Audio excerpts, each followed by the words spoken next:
I have RAZER phone and let me show you how to enter the download mode on the following device. So at the very beginning, let's start by pressing the power key right here, choose power off and wait until your device will be completely switched off.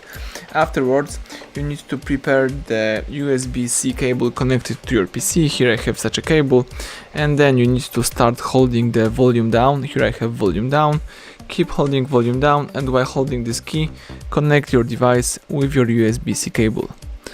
So keep holding volume down, and now you can release volume down. As you can see, the RAZER is in a download mode. Here you've got the information. If you would like to quit this mode, let's press power key. Keep holding power button.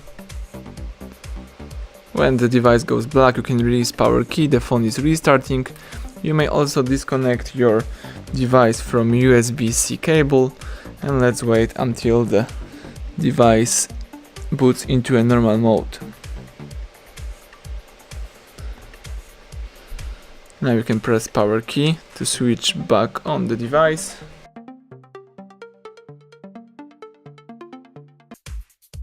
Excellent, now you can use your phone in a normal way.